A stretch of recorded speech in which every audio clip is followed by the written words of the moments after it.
नमस्कार दोस्तों, मैं हूं लोकेंद्र मिश्रा और आप सबका स्वागत है इस वीडियो में। 67th BPSC mains Hindi literature optional के रिगार्डिंग बहुत सारी क्वेरीज थी, तो उसी कड़ी में आज इस वीडियो में हम डिस्कस करने वाले हैं कि पेपर का पैटर्न कैसा रहता है, सिलेबस क्या है, क्या स्ट्रेटजी होनी चाहिए और 2 महीने में या 2.5 महीने में क्या बीपीएससी के हिंदी साहित्य का सिलेबस कंप्लीट हो सकता है।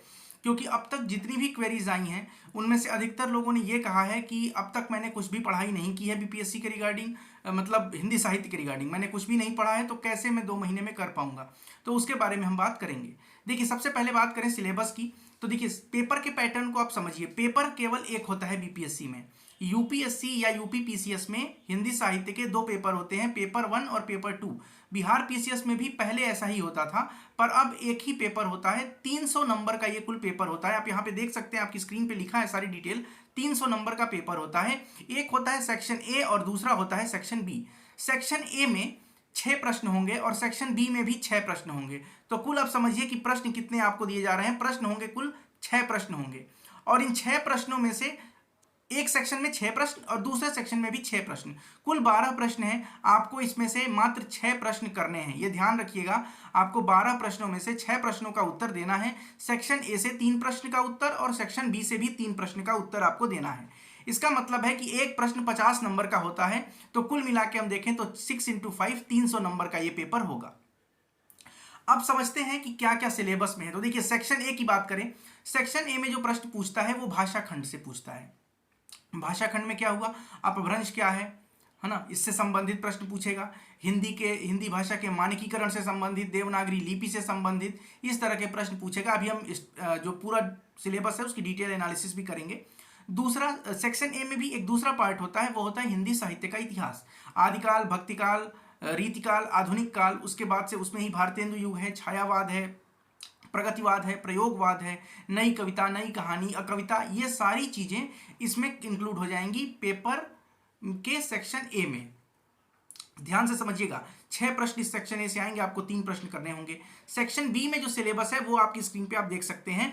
कबीर सिलेबस में है हमारे, तो कबीर दास के जो कबीर ग्रंथावली है, श्याम सुंदर दास जो है इसके संपादक हैं, इसके प्रारंभिक 100 पद आपको पढ़ने हैं। सॉरी, 200 पद पढ़ने हैं। यूपीएससी में 100 पद पढ़ने हैं और बीपीएससी में आपको 200 पद पढ़ने हैं। सूरदास ने लिखा है, तो सूरदास के द्वारा जो पद हैं वो भ्रमर गीत सार आचार्य रामचंद्र शुक्ल के द्वारा संपादित है और ये इसमें 200 पद हैं। इन 200 पदों के बारे में आपको पढ़ना है। इससे व्याख्याएं पूछी जाती हैं, व्याख्या पूछेगा इससे। तुलसीदास के 2 चीज सिलेबस में है। एक है अयोध्या कांड जो कि रामचरितमानस का है, इस पर वीडियो मैं पहले ही बना चुका हूं, आप जाके देख सकते हैं यूट्यूब पे ही। इसके अलावा उत्तरकांड है। उत्तरकांड कवितावली का है, रामचरितमानस का नहीं है, ध्यान दीजिएगा इस बात को। यूपीएससी की बात करें तो यूपीएससी में भी उत्तरकांड है, लेकिन यहां पर कवितावली का उत्तरकांड है, याद रखिए। तीसरा जो इसमें चौथा है वो है भारतेंदु है। भारतेंदु का नाटक है अंधेर नगरी जो कि सिलेबस में है बीपीएससी के। प्रेमचंद का उपन्यास गोदान और उसके साथ ही मानसरोवर जो कहानी संग्रह है उसका भाग 1। मानसरोवर कहानी संग्रह भाग 1 जो है, इस पर ऑलरेडी वीडियो में बना चुका हूं, आप जाके देख सकते हैं, यूट्यूब पर सर्च करिएगा तो मिल जाएगा प्रेमचंद की कहानियां। ये जो यूपीएससी वाला प्लेलिस्ट है उसमें है। जयशंकर प्रसाद का नाटक है चंद्रगुप्त और कामायनी है जो कि महाकाव्य है। इसके 4 सर्ग आपको पढ़ने हैं बीपीएससी में। एक चिंता सर्ग, एक श्रद्धा सर्ग, एक इड़ा सर्ग और एक लज्जा सर्ग। अब ये सर्ग क्या होता है, सर्ग का मतलब आप सीधे सीधे समझिए चैप्टर। तो ये अलग अलग चैप्टर में बांटा गया, इसमें 4 चैप्टर आपको पढ़ने हैं। आचार्य शुक्ल की बात करें तो आचार्य शुक्ल का निबंध संग्रह है चिंतामणि 1, जिसमें 10 निबंध हैं। आपको शुरुआत के 10 निबंधों को पढ़ना है। उसके बाद हम बात करें निराला की, तो निराला की एक कविता संग्रह है जिसको अनामिका के नाम से जाना जाता है। इसमें 2 कविताएं आपको पढ़नी है, एक सरोज स्मृति और एक राम की शक्ति पूजा। राम की शक्ति पूजा यूपीएससी के सिलेबस में भी है। अज्ञेय के उपन्यास है शेखर एक जीवनी, इसके 2 भाग आपके सिलेबस में है, वो पढ़ने हैं। और अगले कवि जो है वो है मुक्तिबोध और इनकी जो रचना है वो है अंधेरे में। चांद का मुंह टेढ़ा है, ये कविता संकलन है और इस संकलन में एक कविता है जिसका नाम है अंधेरे में और इस कविता को बीपीएससी के सिलेबस में शामिल किया गया है। ये तो ऊपर की बात हो गई कि बीपीएससी के सिलेबस में क्या है। डिटेल सिलेबस की अब हम जरा बात कर लेते हैं। डिटेल सिलेबस में क्या है, तो देखिए सबसे पहले बात करते हैं जो भाग 1 है, सेक्शन ए है, उसमें है अपभ्रंश, अवहट्ट और प्रारंभिक हिंदी की व्याकरणिक और शाब्दिक विशेषताएं। मध्यकाल में अवधी और ब्रज भाषा का साहित्यिक भाषा के रूप में विकास।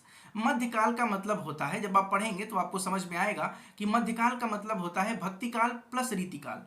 भक्तिकाल और रीतिकाल में अवधी और ब्रज भाषा की रचनाएं ही प्रधान होती थी।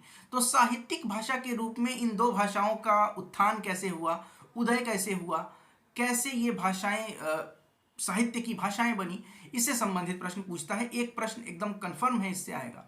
19वीं शताब्दी में खड़ी बोली हिंदी का साहित्यिक भाषा के रूप में विकास कैसे हुआ। देवनागरी लिपि और हिंदी भाषा का मानकीकरण। स्वाधीनता संघर्ष के समय हिंदी का राष्ट्रभाषा के रूप में विकास। स्वतंत्रता के बाद भारत संघ की राजभाषा के रूप में हिंदी का विकास। हिंदी की प्रमुख उपभाषाएं और उनका पारस्परिक संबंध। और 8वां जो पॉइंट है वो है मानक हिंदी के प्रमुख व्याकरणिक लक्षण। ये सेक्शन ए का पहला पार्ट है। सेक्शन ए का जो दूसरा पार्ट है वो है हिंदी साहित्य का इतिहास, जिसे हम साहित्य इतिहास के नाम से भी जानते हैं। इसमें क्या पढ़ना है आपको, तो हिंदी साहित्य के प्रमुख काल, जैसे आदिकाल है, भक्तिकाल है, रीतिकाल है, इसके बारे में पढ़ना है। भारतेंदु काल है, द्विवेदी काल है। फिर आधुनिक काल की जब हम बात करते हैं तो आधुनिक काल में बट जाती है, कई धाराएं आती हैं, जैसे छायावाद है, रहस्यवाद है, प्रगतिवाद है, प्रयोगवाद है, नई कविता, नई कहानी, अकविता, ये सारी चीजें हैं। इनमें क्या प्रमुख गतिविधियां हुई, क्या प्रवृत्तियां हैं, इन सब की विशेषताएं क्या है। जैसे नई कहानी पुरानी कहानी से अलग कैसे है, ये प्रश्न पूछ सकता है। या फिर ये पूछ दे कि अकविता क्या है, कविता के बारे में बताइए, उसके प्रमुख कवियों के बारे में, उसकी विशेषताएं, प्रवृत्ति के बारे में बताइए। तीसरा टॉपिक है आधुनिक हिंदी उपन्यास और यथार्थवाद का आविर्भाव। मतलब इतिहास में आपको पढ़ना है, साहित्य इतिहास में उपन्यास का इतिहास। फिर हिंदी में रंगशाला और नाटक का संक्षिप्त विकास। हिंदी में साहित्य समालोचना के सिद्धांत और हिंदी के प्रमुख समालोचक, जिसमें खास तौर पे आचार्य रामचंद्र शुक्ल, आचार्य हजारी प्रसाद द्विवेदी, रामविलास शर्मा और जो लोग हैं नामवर सिंह वगैरह, इनके बारे में पढ़ना है। हिंदी में साहित्यिक विधाओं का उद्भव और विकास, इसका मतलब है आत्मकथा, जीवनी और भी जो साहित्यिक विधाएं हैं, जो पत्र वगैरह लेखन है, रेखा चित्र है, संस्मरण है, इसका विकास कैसे हुआ, इन विधाओं का उद्भव और विकास कैसे हुआ, इसके बारे में पढ़ना है। इस कुल मिलाकर देखिए 6 टॉपिक यहाँ हैं और 8 टॉपिक ऊपर थे। 8 से 14 टॉपिक से 6 प्रश्न बनेंगे, आपको किन्हीं 3 प्रश्नों को करना होगा। आगे बढ़ते हैं।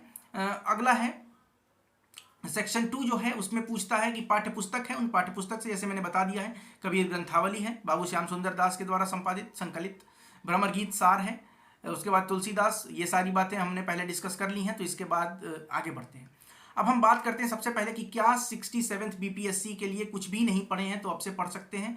बिल्कुल पढ़ सकते हैं, आपके पास कोई और ऑप्शन भी तो नहीं है। अगर आपने ऑप्शनल हिंदी साहित्य ले लिया है तो आपको पढ़ना ही है। अगर आपका प्री क्लियर हो रहा है तो ऐसा तो नहीं होगा कि आप मेंस देने नहीं जाएंगे, तो देने जाएंगे तो जितना हाथ पैर मार सकते हैं मार लीजिए। हाथ पैर क्या मार सकते हैं, आप अगर चाहें तो 2 महीने में खूब आराम से घर पर बैठ के अपने आप से तैयारी कर लीजिए। किसी की ज़रूरत आपको नहीं है, बिल्कुल सीधी बात है। ना आपको कोई वीडियो देखने की ज़रूरत है, ना कुछ भी, सिर्फ और सिर्फ आपके पास नोट्स होना चाहिए। नोट्स किसका होना चाहिए, तो आप किसी भी कोचिंग संस्थान के नोट्स ले लीजिए। मैं नाम ले लेता हूं, संवाद आईएएस है, उसका भी आप नोट्स ले सकते हैं। उसके अलावा दृष्टि आईएएस है, उसका भी आप नोट्स ले सकते हैं। दृष्टि के नोट्स में यूपीएससी का अलग आता है और बीपीएससी का अलग आता है। बीपीएससी में कुछ कहानियां अलग हैं, जैसे कि इसमें आप देखिए, कहानियों के बारे में नहीं बताया, 5 अलग कहानियां हैं जो कि आपको पढ़नी है। जैसे एक है माँ कहानी है, एक मनोवृत्ति कहानी है, एक बेटों वाली विधवा है। तो ये सब जो कहानियां हैं उसको आप जरूर पढ़िएगा। मैं अभी आपको बता ही देता हूँ, एक सेकेंड वेट करिए। तो जैसे बीपीएससी का जो है ना, तो अगर आप दृष्टि आईएएस के नोट्स लेते हैं तो यूपीएससी के अलावा एक ये आपको मिलेगा बीपीएससी के लिए। इसमें क्या है मैं बता देता हूँ। इसमें जैसे कि बिहार विशेष में कुछ है, एक कहानी है माँ, एक है बड़े भाई साहब, एक है बेटों वाली विधवा, एक है मनोवृत्ति और एक है ठाकुर का कुआं। ये कहानियां यूपीएससी में नहीं है लेकिन बीपीएससी में है, तो आपको ये पढ़ना होगा। मैं कोशिश करूंगा कि इन 5 कहानियों पर वीडियो बनाकर फ्री में वीडियो यूट्यूब पर डाल दूं, ताकि आप लोग अगर आराम से देखना चाहें तो वहां से भी देख सकते हैं। कोई दिक्कत नहीं होगी, आप आराम से अपने आप कर सकते हैं। 2 महीना बहुत है, हिंदी लिटरेचर बीपीएससी के लिए 2 महीना बहुत पर्याप्त है। अगर आप घर पे बैठ के आराम से रोज कम से कम 4 घंटा देते हैं इसको, तो 4 घंटा तो मिनिमम आपको देना ही पड़ेगा अगर आप चाहते हैं सिलेक्शन लेना, क्योंकि इससे कम में नहीं हो पाएगा। बिल्कुल सीधी सी बात है, अच्छा लगे तो ठीक, बुरा लगे तो ठीक। आप स्वयं प्री निकाल चुके हैं या प्री निकाल रहे हैं तो आपको पता होगा कि कैसे आपने मेहनत की है और कैसे इसको और आप मेहनत करके मेंस तक आगे बढ़े हैं। तो इससे आगे इंटरव्यू तक कैसे जाएंगे आप और कैसे आप फाइनल सिलेक्शन लेंगे, ये आपको अच्छी तरह से पता है कि आपको कितनी मेहनत की आवश्यकता है, क्योंकि आपको अपने बारे में पता है कि आपको कितना आता है और कितना नहीं आता है। जो आता है और जो नहीं आता है इसके बीच में अगर आप अंतर समझ रहे हैं और पेपर में क्या आता है ये भी समझ रहे हैं तो आप निश्चित निकाल लेंगे, किसी की आवश्यकता आपको नहीं पड़ेगी। अब हम बात करते हैं कि उत्तर लेखन का क्या महत्व है। तो देखिए, आंसर राइटिंग सबसे इंपॉर्टेंट है। आप चाहें तो कोर्स ज्वाइन करिए, नहीं चाहें तो कोर्स ज्वाइन नहीं करिए, लेकिन अगर आप कोर्स ज्वाइन करते हैं तो आपको यह फायदा होगा कि आपको प्रतिदिन सिलेबस के अकॉर्डिंग एक एक पॉइंट, एक एक टॉपिक जो सिलेबस का है उस पर आपको प्रश्न दिया जाएगा। 65 दिन का कोर्स है, 65 दिन में आपको 130 प्रश्न करा दिए जाएंगे, plus 2 full length test series आपको दी जाएगी, जिसमें कि आप उस टेस्ट से देख सकते हैं कि 300 में आप कितने नंबर स्कोर कर रहे हैं, समय सीमा में कैसे लिखें, क्या लिखें क्या नहीं लिखें, किस तरह से लिखें, ये सारी बातें इस कोर्स में बताई जाएंगी। इसके अलावा इस कोर्स में कुछ आपको ऑडियो लेक्चर्स दिए जाएंगे, स्पेशल जो पॉइंट्स हैं उनमें कुछ आपको ऑडियो में कुछ चीज़ें, कुछ स्ट्रेटजी बताई जाएंगी जिससे आप आसानी से समझ पाएँ। व्याख्या कैसे करनी है, व्याख्या कैसे लिखना है, व्याख्या में विशेष कैसे लिखना है, क्या अलग करना है पेपर में, कैसे आपका सिलेक्शन होगा, कैसे अच्छा आंसर आप लिख पाएंगे, ये सारी बातें इस कोर्स में बताई जाएंगी। इस कोर्स के लिए आपको डिटेल में बता देता हूँ, 9169041691 पे आप व्हाट्सएप करिए और इस पर आप जानकारी ले सकते हैं। कोर्स की फीस 2500 रुपये थी, 2499, 10% का ऑफ है, 2249 में ये कोर्स आपको मिल जाएगा अगले कुछ दिनों तक। तो आप आराम से इस कोर्स को ले सकते हैं। इसमें पूरी तरह से आपको पूरा गाइडेंस है आंसर राइटिंग का। मॉडल आंसर नहीं मिलेगा इसमें, मैंने पहले भी बताया है, जो लोग इंक्वायरी करते हैं उनको मैं बता देता हूं कि मॉडल आंसर की कोई आवश्यकता नहीं है। आप जो आंसर लिख रहे हैं और मैं जो फीडबैक दे रहा हूं वो फीडबैक अगर आप अपने आंसर में इंक्लूड करते हैं तो वही आपका मॉडल आंसर हो जाएगा। कहाँ से पढ़ना है मैंने बता दिया कि दृष्टि का नोट्स प्लस दृष्टि का बीपीएससी वाला स्पेशल वाला नोट्स ये आपको लेना होगा। अगर आपने नहीं लिया है तो किसी भी कोचिंग का आप नोट्स ले लीजिए, बिल्कुल आराम से पढ़ लीजिए। अब आपके पास ये समय नहीं बचा है कि आप किताबें पढ़ेंगे, किताबें पढ़ने का समय बीत चुका है। किताब पढ़कर जो आपको काम करना था वो आपको साल भर पहले से करना होता है। अब आप केवल नोट्स पढ़िए, जितना आंसर लिख सकते हैं उतना आंसर लिखिए, प्रीवियस ईयर के जितने प्रश्न आप कर सकते हैं उतने सारे प्रश्न करिए। और साथ ही साथ अगर आप इस कोर्स को ज्वाइन करते हैं तो आपको अंत में पता चलेगा, जिस दिन आप पेपर में बैठेंगे उस दिन आपको लगेगा कि सारे प्रश्न आपको कराए गए हैं, लगभग सारे प्रश्न कराए गए हैं। ठीक है, तो बहुत बहुत धन्यवाद ये वीडियो देखने के लिए। आशा करता हूं कि आपको सारी बातें क्लियर हो गई होंगी। अगर कोई डाउट आपके मन में अभी भी है बीपीएससी के रिगार्डिंग तो आप आराम से इसी वीडियो के नीचे कमेंट करिएगा, उसमें सारी जानकारी आपको दे दी जाएगी।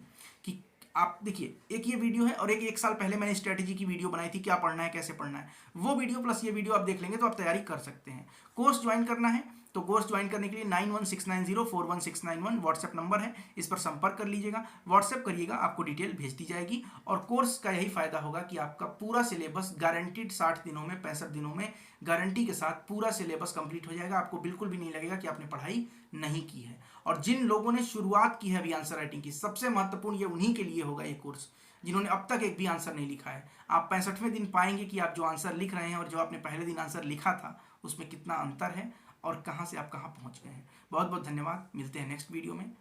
अगर आपने चैनल सब्सक्राइब नहीं किया है, चैनल पर नए हैं तो चैनल सब्सक्राइब कर लीजिएगा। डिस्क्रिप्शन में टेलीग्राम चैनल का लिंक है, उससे जुड़िएगा। टेलीग्राम का एक फ्री ग्रुप भी है, उसका भी लिंक है, उससे भी जुड़ जाइएगा। बहुत बहुत धन्यवाद।